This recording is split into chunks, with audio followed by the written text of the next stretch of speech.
Joining us now, Kevin Kinkead from Crossing Broad. Talk some Sixers. We've got 2 scrimmages under our belts.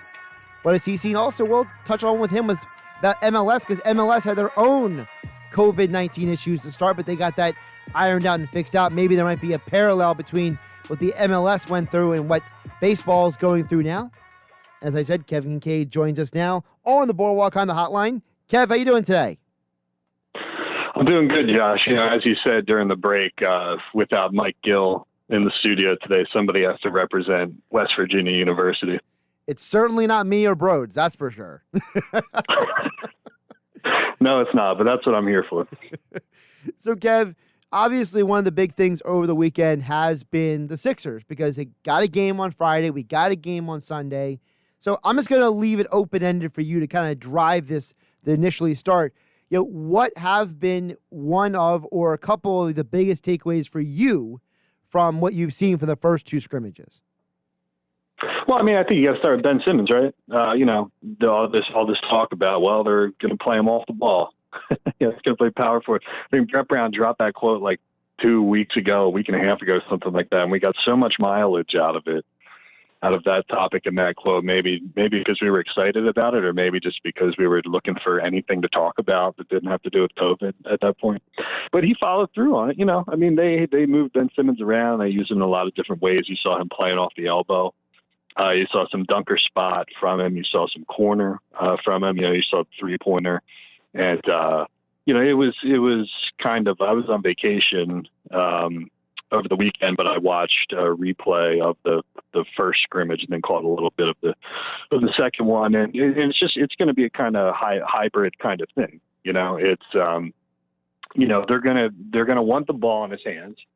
They are going to push the pace, off of misses. And then when the opponent has made baskets, they're going to walk it up and let Shake Milton carry the ball and have Ben Simmons run some stuff at an elbow, some horn sets and things like that. But, it's not going to be one thing strictly. It's going to be kind of a hybrid of moving him around in different spaces, using a lot of his different skills, because he's a guy who does a lot of different things. But so far, so good. I like the way they used him.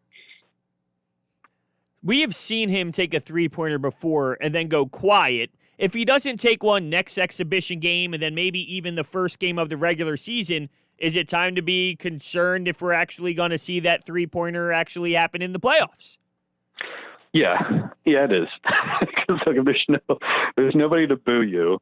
You have another scrimmage coming up here. You have 8 games that pretty much mean nothing before the playoffs. Like, if it's not going to come now, then I don't think it's ever going to come.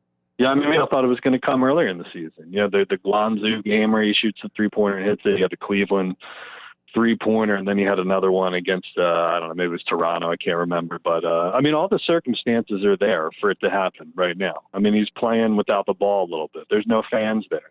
We heard about the sports psychologist or whatever. You have Brett Brown talking about the paradigm shift, right? So, this is the perfect place for him to bring it along. And we all saw the millions of videos of him shooting before the game, and we felt like we had taken a step forward at the beginning of the season, and then it kind of died off. So, yeah, if not now, then when? That's what I would boil it down to. If not now, when? Because you're going to have the same problems with Ben off the ball that you're going to have on the ball. If he's on the ball, teams would probably sag off of him and invite him to shoot a 3-pointer. And if he's off the ball and he's standing in the corner, teams are going to sag off him to double team somebody else as well. So you're always going to get that issue with Ben, no matter whether he has the ball or doesn't have the ball. So at some point, it's funny because we talked to Elton Brand about it, and we asked Ben Simmons, and their canned responses was, well, you just want to make the best play. Well, at some point, the best play is going to be to shoot the wide open shot that's in front of you. So it's a good sign, and we'll see if he continues with that tomorrow and Saturday. What does it also say about Ben that he got to the foul line in yesterday's game? Yeah, he only went 4 for 7, but to me, it's also a positive, his willingness to allow himself to be in that position to get fouled and go to the line. Yeah, exactly. And you're going to see that from the elbow, or maybe he can pick up some cheap fouls. And he's definitely big enough when they put him down in the dunker spot. He can get some low post, do some post ups and some mismatches and stuff like that. He's always going to be able to drive, cut without the ball, drive with the ball, cut without the ball, and get himself to the foul line. And if he can get in the habit of doing that, that's great.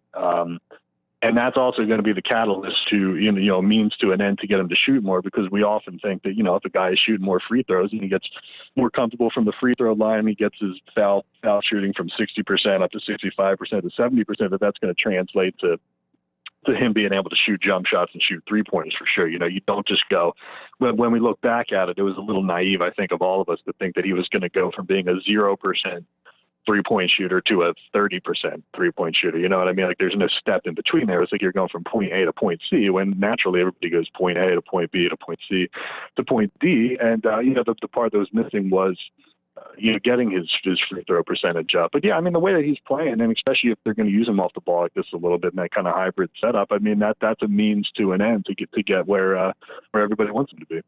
Should we be worried about Joel Embiid's calf injury? I don't know if this particular injury is something that concerns me too much, but I just wonder if it could linger down the road to the point where we're getting game time decisions for Embiid, which we have seen in the past. Yeah, I don't know. I just the whole thing just gives me a headache, because like you're supposed to be going into this with like a second lease on life, right? The Sixers weren't playing that well. COVID-19, fortunately, not to make light of a serious situation, but it comes at a perfect time where he can take a step back. They're in 6th place in the East. There's a lot of negative publicity around him. Everybody can pause on the Sixers. Joel Embiid can get a rest. Ben Simmons can get a rest. And the first thing we hear from Joel Embiid is that he says he hated the idea of the bubble.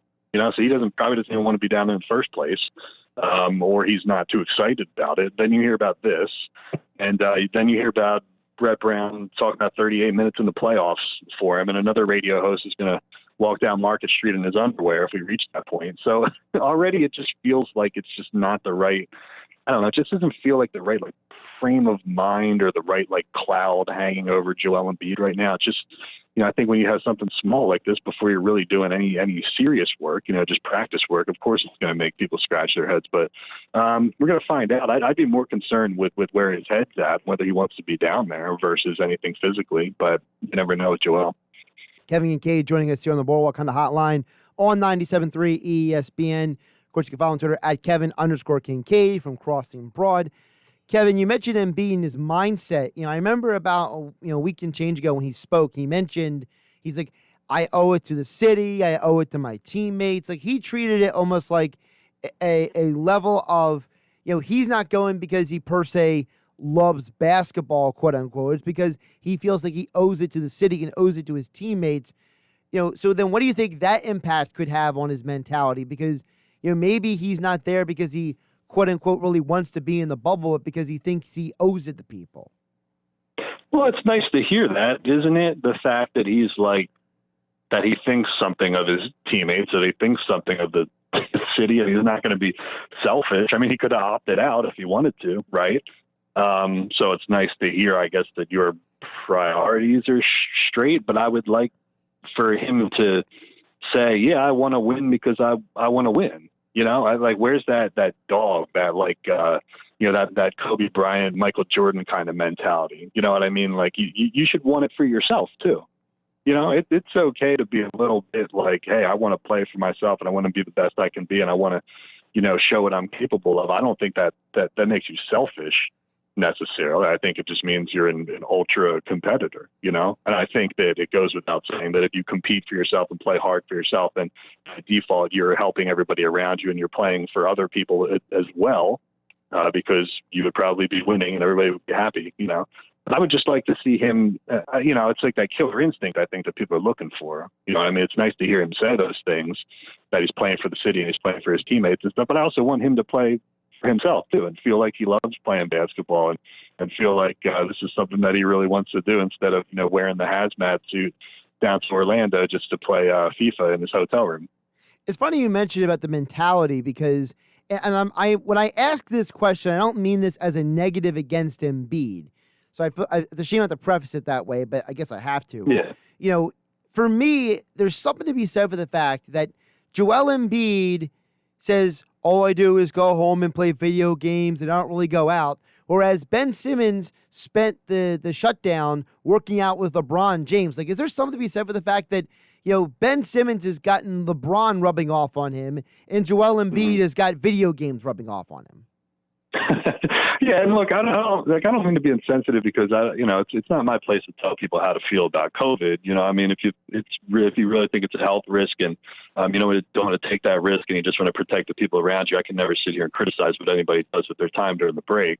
On the other side, some people were saying, well, why is Ben traveling around and doing this stuff? You know what I mean? So, but I think it's just you look at where the motivation comes from. I mean, you guys remember all the nonsense of Charles Barkley and Shaquille O'Neal a couple months ago where they criticized Embiid and then he took the criticism and he went up and dropped 40 points on Boston or something like that.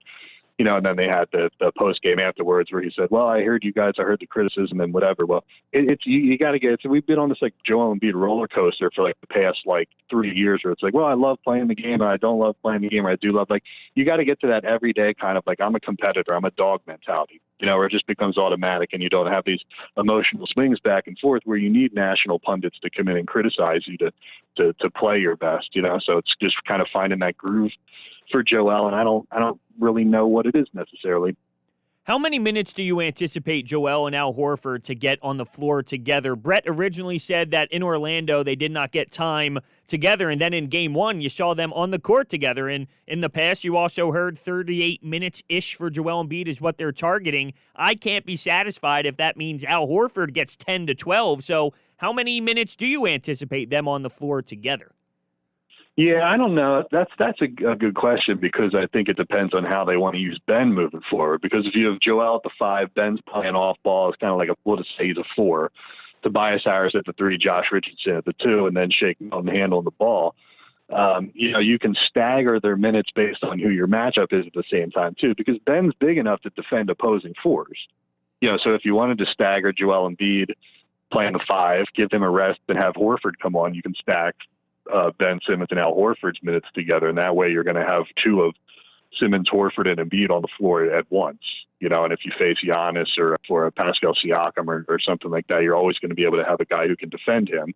But then if you go back to Ben Simmons handling the ball as Al Horford just standing in the corner, he hit a bunch of threes the other day, but I don't know. It's hard to say how much of the Simmons off-ball thing was just trying to find a different role for Ben or expand his game versus they weren't really sure what they wanted to do with Al Horford. Because, you guys remember, but before the injury back in the winter, we made a big deal of Horford being benched. That lasted 2 or 3 games or something like that before Ben Simmons was injured too. So I don't know. It's a good question, but I think it's kind of dependent on what kind of matchups they get. Now, you mentioned Al Horford and how the conversations with him have been all over the place. What do you think the long-term future is for Horford on this team? Because I would argue that some of the move of Ben Simmons off the ball has to do with the fact that the Horford experiment may not have worked out. And if the Sixers go on to have this deep playoff run with a lineup of Milton and Simmons and Harris and Embiid and Richardson, doesn't that leave Al Horford's future in Philadelphia in question?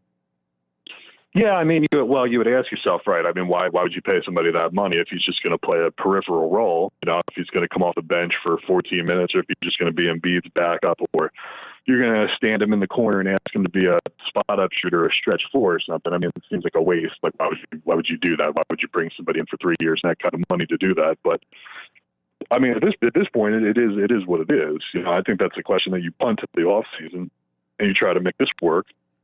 This new role for Ben Simmons and say to Al Horford, look, the first year was rocky, but we're going to try to do it this way, and then we'll reevaluate it in the summer. But I don't know where you would move him or what you would do with that. But I think it's to be determined. I think this switch with Ben Simmons playing this hybrid off ball, sometimes carrying the ball up in transition role, it just that in itself is going to help determine what happens to Horford at the same time.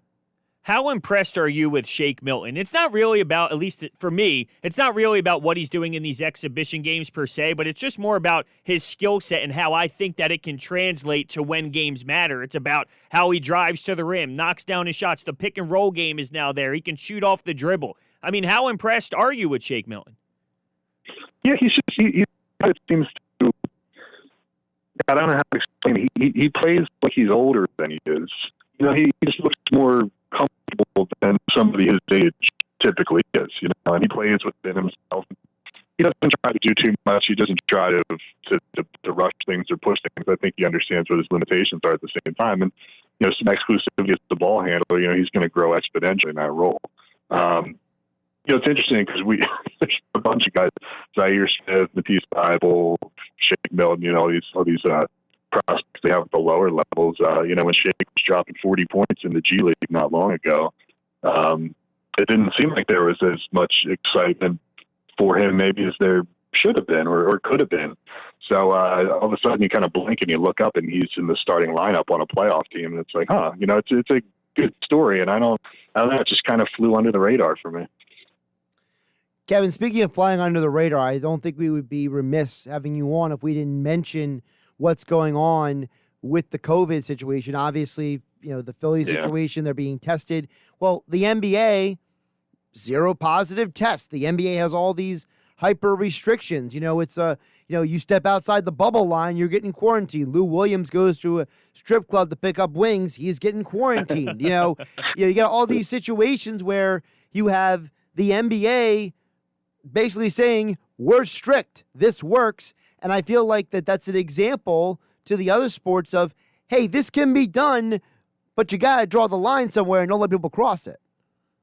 Yeah, literally and figuratively. If you're Rashawn Holmes walking outside of the hotel to pick up your Grubhub or whatever it was.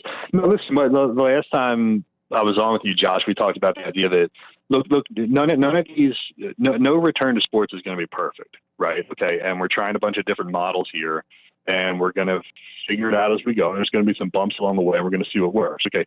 NWSL had a team that had a bunch of positives. They didn't even travel to Utah. Okay, and they still were able to put together a successful tournament. MLS had to send 2 teams home from the Orlando bubble. Then once they took care of that issue, now they've had 0 positives as well. The NBA, what the NBA did really well that that MLS and NWSL didn't do is that they asked the teams to get there a lot earlier. And they've been in the hotel for 2 or 3 or 4 weeks before they start playing, so they could get the situation taken care of, get the testing down to 0 before they start playing, right? So each of the, and they've had their issues, Rashawn Holmes and, people not wearing clothes when the, housekeeping comes around, or, Lou Williams or whatever, and they're working through it too. MLS had to send teams home. So everybody's had their issues, but then MLB, you're looking at the issue of not having the bubble to fall back on here. So what's the solution with the Marlins? You can't send them home.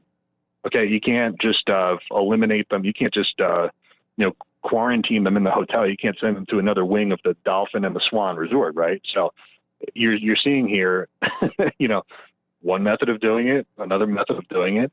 And the bubble has just allowed for the problems to be contained. They just provided more possible solutions to problems that would come up along the way, problems that we've never tried to address before. But it just seemed like the bubble just kept everything more contained, and there was more options on things on ways to proceed. So that's the thing with MLB, because I'm thinking, okay, well, maybe the Phillies are infected now, maybe the hotel workers, you got employees in the Citizens Bank parking lot. Looks like a really early tailgate before a Guns N' Roses show. They're getting nasal swabs. So, the whole thing is just a mess, but I think this, if anything, it says, okay, well, the NBA, MLS, NWSL, the bubble seemed to work, and that bodes well for the NHL as well. Well, I'm not going to lie. During the whole process of the owners and the players in baseball going back and forth, there were times where I looked at the players and I said, you guys are being selfish in this whole scenario. Not that the owners are right, but the players were definitely a problem as well. And the initial reaction to what's happening, I feel, is, wow, I can't believe baseball screwed this up. But if you remember, the players had an opportunity to do a hub city. There were plenty of hub cities on the table, and they said no. They did not want to be away from their families for so long. So should they be blamed to an extent for this situation as well? That doesn't put the league out and say, they deserve no blame, but the players were a big part of saying no to the hub cities. Yeah, no, they were. And it's a good point. It's something that should be reiterated whenever we talk about this. And the other weird thing is, to me, it feels like it was just like last week that we were ripping baseball to shreds. And baseball is dead. Oh, they're never going to figure this out. It's millionaires arguing with billionaires, and we don't care if baseball ever comes back and blah, blah, blah. Then all of a sudden they have this deal. Came to this agreement. Well, they didn't really come to an agreement, but we have a deal on the table, something that we're going to go forward with. And then 3 weeks later, it's like, oh, we're playing baseball. It's like we jumped in like a baseball time warp from baseball's dead to all of a sudden we're playing. And, it just felt now in hindsight, that all just felt kind of rushed. I mean, it's like, okay, we're playing, we're figuring out the testing as we go, but we got to make up for lost time here. We got to make up for the bad publicity or something like that. All of a sudden we come out of it and it just seems kind of loose, even though they have the same 100-page manual and health protocol and whatever that everybody else has. But I think the thing that bothers me most about this is that the Marlins came together as a team and said, yeah, we're going to play anyway. It's like, what the hell is that? It's like, we don't, like restaurant owners and restaurant workers don't have a huddle up before the evening shift and say, well, we have 3 people who are positive, but we're going to serve food anyway. It doesn't work like that, because it's not about you. I think it's the hardest thing for everybody to understand. It's not about you. And I know it doesn't mesh well with what we are as a country and individual freedoms and making your own decisions and being responsible for your decisions and stuff like that. We're not really set up well to kind of deal with this. Our values do not interface well with what is required to get through a global pandemic. But that's the thing that bothers me the most, the fact that they were making decisions that were okay for them, but it's not about what's okay for you. It's what's okay for everybody else. Well, it gets back to the conversation you and I had before about the MLS. The MLS had the situation with the DC and Nashville teams, and then they basically don't get to go to the tournament. And it seems like the MLS learned from that mistake, and it seems like the NFL is looking around and saying, the NBA did this, the MLS did this, we're going to learn from that. And baseball is just sitting there being like, we'll figure it out. Yeah.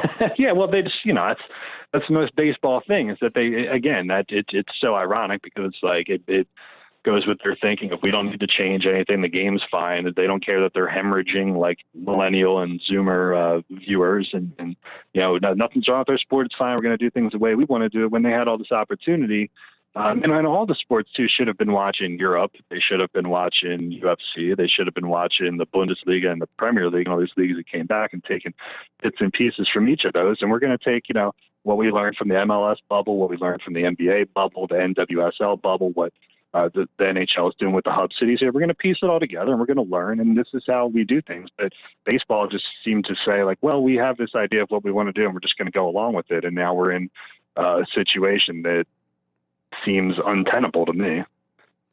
Kev, you mentioned UFC, and that's kind of where I wanted to go with my final question before we let you go, and appreciate your time here. By the way, follow Kevin Kinkead on Twitter at Kevin_Kinkead, crossing broad, joins us here on the Boardwalk on the hotline. MLS, I think part of the reason why they came back when they did was to try to grab the opportunity that there weren't people watching these other sports. And now the numbers are coming out that on ESPN, at least, the UFC is more frequently getting better numbers and ratings than the MLS game. So, does it feel like the MLS maybe failed to capitalize, whereas maybe the UFC was able to capitalize on the lack of other sports going on? Yeah, it's hard to say. I mean, I was kind of disappointed in the MLS ratings. First of all, I went out and played soccer on Sunday morning in Fairmount Park, and it was like 91 degrees in Philadelphia. I was dying. Like, I can't imagine what it's like playing down there in Orlando in 90-some degrees. And so they tried to do these like 9 a.m. TV slots and then like 8:30 and 10:30 TV slots. It was just like too early or too late. You know what I mean? It's nice to see that the Union are playing well and they're still in the tournament, but the TV ratings did translate. UFC, I was surprised that they had as many people watching, but again, they got out in front before anybody. And Dana White took criticism when he went down to Jacksonville and tried to make it work. They tried to make it work at Tachi Palace, the Native American reservation or resort out in California, and he got really criticized for that. But at the same time, you take a risk and you try to make it work, and he's reaping the benefits of that. So, but even some of the positives that MLS got from it, you have a lot of people now, like on here on Twitter today on social media, saying, "Well, MLS made it work, so what's MLB's problem?" So they're getting some publicity out of it, and they're getting some plaudits for it. But I mean, it was just these sort of fringe non-4-for-4 sports were just like, well, we see an opportunity here, we're going to go for it. And the NWSL and MLS seem to do an okay job with their bubbles. So if anything, it's just a guide for how other sports can do it. Absolutely. Again, follow Kevin on Twitter at Kevin_Kinkead. Crossing Broad joined us here on the Boardwalk on the hotline. Kevin, appreciate the time as always. Anytime. I will talk to you guys in the future and tell Gil that I said, hey, wherever he is.